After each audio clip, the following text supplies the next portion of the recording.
Everyone, তোমরা সবাই কেমন আছো? আশা করি সবাই খুব ভালো আছো। আমিও খুব ভালো আছি। আমি পূজা তোমাদের সাথে শেয়ার করতে চলে এলাম আবারও একটা নতুন ব্লগ ভিডিও নিয়ে।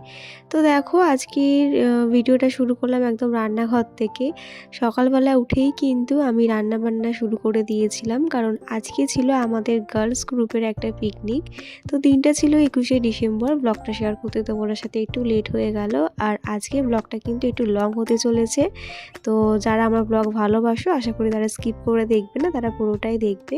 তো সকাল সকাল রান্নাবান্না সেরে কিন্তু একবারে বেরিয়ে পড়েছিলাম পার্কে যাওয়ার উদ্দেশ্যে, কারণ আজকে পিকনিকটা হচ্ছিল আমাদের একটা পার্কে। তো এদিকে দেখো আমার বান্ধবী পৌলমী, ও একটা আমার ফ্রেন্ডের জন্য ওয়েট করছিল। তো এখানে ছিল হচ্ছে কাকিমা আর আমার এক ননদিনী, মোটামুটি সবাই আমরা বেরিয়ে পড়েছিলাম সকাল সকাল সবার রান্নাবান্না সেরে।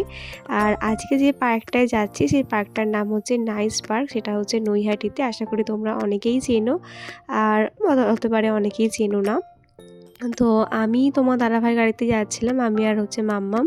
আর এই গাড়িতে যাচ্ছিল হচ্ছে রিজু আর বনু, আর পেছনে টোটোতেও কিন্তু আমাদের সব আরও ফুল মেম্বাররা আসছিল। তো আজকে যে পিকনিকটা হচ্ছে এটা কিন্তু সম্পূর্ণ আমরা সব গার্লস গ্রুপ মিলেই করছি। তো এই পিকনিকটা অনেক দিন ধরেই করব ভাবছি, তবে কিছু না কিছু বাধা আমাদের সামনেই চলেই আসছিল।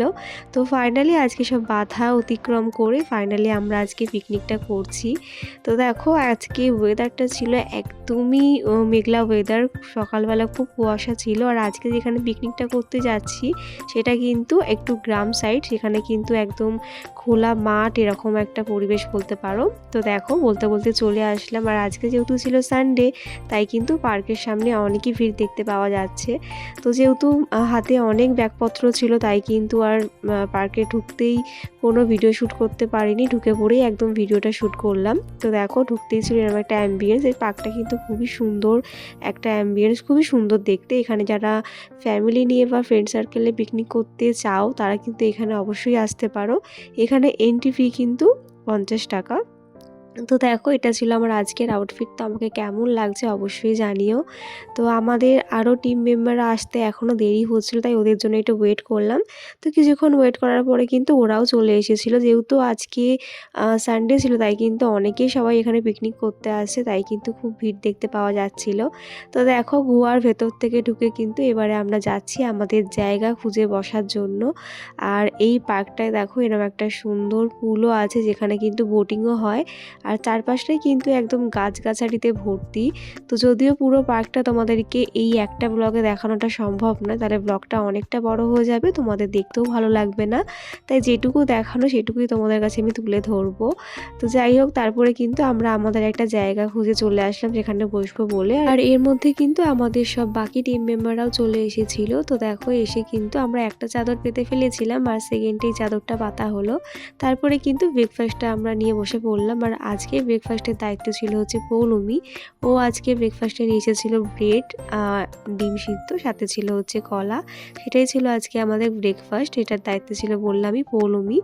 আর চিকেনের দায়িত্বটা ছিল আমার, যেটা আমি রান্না করেছিলাম। লুচির দায়িত্ব ছিল কাকির, কফির দায়িত্ব ছিল পূজার, আর পাস্তা আর মিষ্টির দায়িত্ব ছিল হচ্ছে সাথীর। তো এই ছিল আজকে আমাদের পিকনিকের মেনু। তোমাদেরকে বলেই দিলাম, সবটা তোমরা আস্তে আস্তে দেখতেই পারবে। তো দেখো সবাই মিলে কিন্তু এখন আমরা আমাদের ব্রেকফাস্টটা সেরে ফেলছি। আর এখন সকাল বলা চলে না, পার্কে আস্তে আস্তে আমাদের ওই 12টা মতন বেজে গেছিলো। যেহেতু বাচ্চাদের নিয়ে রান্নাবান্না সেরে আসতে হয়েছে, তাই কিন্তু একটু লেট হয়ে গিয়েছিলো। আর আমরা কিন্তু সব রান্নাবান্না বাড়ি থেকেই করে নিয়ে এসেছিলাম।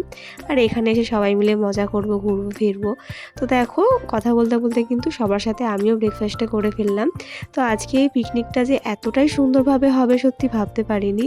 ভীষণ ভালোভাবে ভীষণ মজা হয়েছে পিকনিকটাতে, যেটা তোমরা আমার ব্লগে দেখতেই পাবে।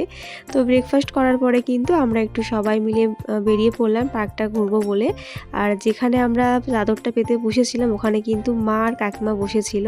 আর আমরা সব ইয়াং জেনারেশন সবাই আগে ঘুরে যাব, তারপরে মা আর কাকিমা ঘুরবে। তো দেখো এখানেই মেন আকর্ষণ হচ্ছে তাজমহলটা। আমরা যেখানটা বসেছিলাম সেখানটা গিয়ে কিন্তু আমরা সবাই মিলে একটু ভিডিও শ্যুট, তারপরে একটু ফটোশ্যুট করে নিচ্ছিলাম। আর আজকে কিন্তু আমাদের টিমটা অনেকটাই বড়, প্রায় 16 17 জনের টিম কচিকাঁচাদের নিয়ে। তো আমাদের বাড়ির কাছে যেহেতু পার্কটা একদমই কাছে বলতে পারো, আমাদের বাড়ি থেকে হয়তো এই 5 মিনিট দূরত্ব, তাই কিন্তু খুব একটা আমাদের জার্নি হয়নি, টোটো ধরেই চলে এসেছিলাম। তো এখানে এসে সব কচিকাঁচাদের নিয়ে এতটা আনন্দ হচ্ছিল না যে কি বলবো। এদিকে তো আমাদের ঘোরা ফটোশ্যুট করা হয়ে গেল, তারপরে কিন্তু চলে আসলাম একটু কফি ব্রেক নেওয়ার জন্য। আর কফিটা করেছিল কাকি, এতটাই ভালো খেতে ছিল যে কি বলবো। এখানে কিন্তু আমার মাম্মাম, তারপরে মামামের দিদিভাই, মানে সব কচিকাঁচারাও কিন্তু কফিটা খেয়েছে। এই কফিটার মধ্যে কফির ভাগটা কম ছিল, দুধের ভাগটাই বেশি ছিল, তাই কিন্তু ওরাও খেয়েছে, কোনো প্রবলেম হয়নি। সত্যি কফিটা খেতে জাস্ট দুর্দান্ত হয়েছিল।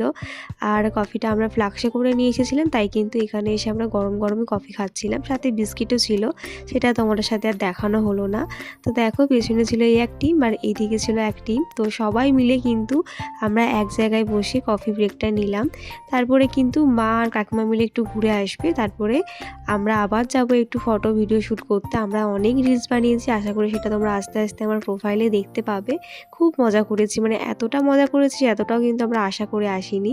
তো এদিকে দেখো মাম্মামও একটু কফি খেয়ে নিচ্ছে, ও কিন্তু খুব ভালো লেগেছে, সবাই খাচ্ছে দেখে ও একটু বায়না করছিল খাবে, তাই কিন্তু ওকেও দেওয়া হয়েছিল। সাথে দেখো পেছনে ওর দিদিভাইও খাচ্ছে কফি, তো ওরাও কফিটার মজা নিচ্ছিল। আর ওদের জন্য আলাদা করে কোনো খাবার দাবার আনিনি, কারণ এগুলো তো একদমই বাড়ির হোমমেড খাবার যা রান্না বান্না করেছি, তাই কিন্তু ওরাও এগুলোই আজকে খাবে। তো দেখো এখানে আমরা সবাই মিলে একটু রিলস বানিয়ে নিচ্ছিলাম, মানে এতটাই মজা হয়েছে যে কি বলবো, তোমরা আশা করি ব্লগটা দেখে বুঝতেই পারছো।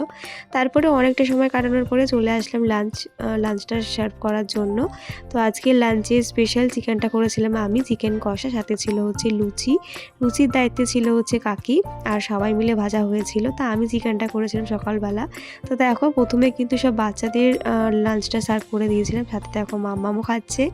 আর এখানে ছিল হচ্ছে মামামের ভাইয়া, মানে সব বাচ্চাদের আগে গিয়ে লাঞ্চটা সার্ভ করে দিলাম, ওদের খেতে একটু সময় লাগবে। তো ওদের খাওয়ার পরে কিন্তু আমরাও লাঞ্চটা সার্ভ করে নেবো, কারণ অনেকটাই বেলা হয়ে গেছে, এখন প্রায় ওই 2টা মতন বাজছে। তো আমাদের আসতে পার্কে একটু লেট হয়েছিল, যেহেতু বাচ্চাদের নিয়ে এসেছিলাম। তো সবটাই কিন্তু টাইম টু টাইম হয়ে গেছে, প্রথমে ব্রেকফাস্টও সেরে ফেলেছিলাম, তো তারপরে বাচ্চাদের খাওয়া দাওয়ার পরে কিন্তু এখন আমরা বসে পড়লাম আমাদের লাঞ্চটা খাওয়ার জন্য। তো প্রথমে আমি সবার চিকেনটা ভাগ করে নিচ্ছি বাটিতে, যাতে কারোর কম বেশি না পড়ে যায়, সবাইকে সমান সমান দিয়েছি আর কি। তো দেখো আমি 2টো বাটিতে চিকেন কষা নিয়েছিলাম আর একটা বাটিতে আলু নিয়েছিলাম, যাতে আমার দিতে অসুবিধা না হয়।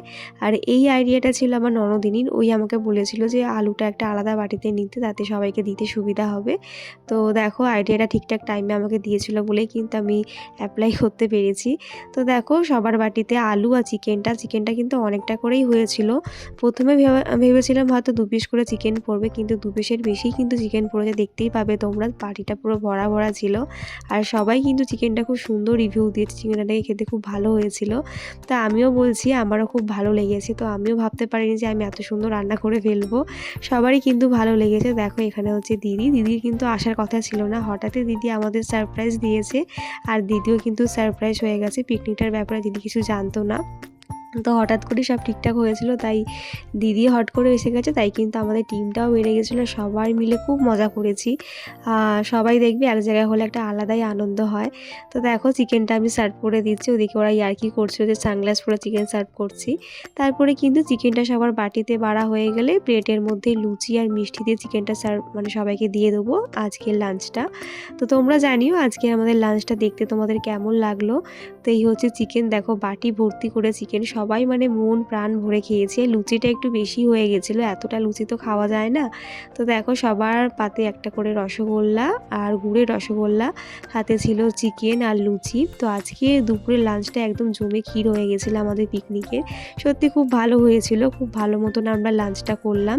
আর এদিকে দেখো আমার মাম্মামও আমার কাছে বসবে বলে ব্যস্ত হয়ে যাচ্ছিলো, তো আমি আর মাম্মা মিলে কিন্তু লাঞ্চটা করে ফেললাম। ও একটু আমার সাথে চিকেন খাচ্ছিল, যেহেতু সবটাই বাড়িতে বানানো তোমাদের বললামই, তাই কিন্তু বাচ্চাদের খেতে কোনো প্রবলেম হয়নি। আর চিকেনটা আমি ঝালে একটু কমই দিয়েছিলাম। তারপর দেখো খাওয়ার পরে কিন্তু আমরা কমলালেবু হাতে চলে আসলাম। পিকনিক মানেই কমলালেবু ছাড়া কিন্তু পিকনিকটা একদম অসম্পূর্ণ। আর এই কমলালেবুটা কিন্তু স্পন্সর করেছিল আমার শ্বশুর মশাই। কমলালেবুটা আমাদের কেনা হয়নি, কিন্তু বাবা কিন্তু সকালবেলা কমলালেবুটা এনে দিয়েছিল, আর সেটাই কিন্তু আমরা সবাই মিলে খেয়ে নিলাম লাঞ্চ করার পরে। তারপরে কিন্তু চলে আসলাম একটু পার্কে, এখানে এসে একটু দোল খাচ্ছিলাম। তারপরে কিন্তু মাম্মামও একটু দোল খেয়েছে, যে ভিডিও ক্লিপটা আমি স্কিপ করে গেছি তোমাদের সাথে শেয়ার করতে। তারপর দেখো মাম্মামের একটু ফটোশ্যুট করে নিলাম এই বেবি এলিফ্যান্টটার সাথে। সাথে ছিল পেছনে দেখো একটা ছিল হচ্ছে বিগ এলিফ্যান্ট। তো বেশ ভালো লাগছিলো। পার্কের অ্যাম্বিয়েন্সটা খুবই সুন্দর। পুরো পার্কটা তো তোমাদের দেখানোটা সম্ভব না এই ব্লগে, তাহলে ব্লগটা অনেকটা বড় হয়ে যাবে। এরপরে যখন আসবো অবশ্যই পুরো পার্কটা তোমাদেরকে ঘুরিয়ে দেখাবো। তো যাই হোক, ওদের ফটোশ্যুট করার পরে কিন্তু ফাইনালি আমার মনে হলো যে কাকিমার মাকে ব্লগে নেওয়াই হয়নি, তো সুযোগই হয়নি। তাই দেখো লাস্টে মা আর কাকিমাকে একটু ব্লগে নিয়ে নিলাম। তারপরে কিন্তু আমাদের পিকনিক একদম শেষ পর্যায়ে চলে এসেছে। এখন দেখো আমরা একটু গান চলছিল বলে পাশে একটু নাচ করে নিচ্ছিলাম। তো খুব খুব মজা করেছি আমরা সবাই মিলে, ভীষণ মজা হয়েছে। আর আমরা সবাই বলছি আসছে বছর আবার হবে। তো দেখো তারপরে কিন্তু সাথী যে পাস্তাটা নিয়ে এসেছিলো, সাথীর পাস্তাটা কিন্তু সবাইকে সার্ভ করে দিলাম। তবে সবার পেট ভরা ছিল, তাই কেউ খেতে চাইছিল না। তো সবাই একটু একটু খেয়ে কিন্তু আমরা বাড়িতে নিয়ে চলে এসেছিলাম। তো এইভাবেই কিন্তু আজকের পিকনিকটা আমরা এনজয় করলাম। তোমাদের আমাদের এই পিকনিকের ভিডিওগুলো দেখতে কেমন লাগলো অবশ্যই জানিও। জানি আজকে ব্লগটা একটু লং হয়ে গেল, তো সবাই একটু ম্যানেজ করে নিও। তো চলো আজকে ব্লগটা আমি এখানেই শেষ করলাম। কেমন লাগলো জানাতে কেউ ভুলো না। যাই হোক, এরপরে কিন্তু আমরা বাড়ির দিকে রওনা দিয়ে দিলাম। আর এখানে অনেকটাই ঠান্ডা, সন্ধে হয়ে এসছে প্রায়। তো চলো আজকের মতন টাটা, দেখা হচ্ছে আবার কোনো নতুন ভিডিওতে, নতুন কোনো ব্লগে। বাই সবাইকে, সবাই খুব ভালো থেকো।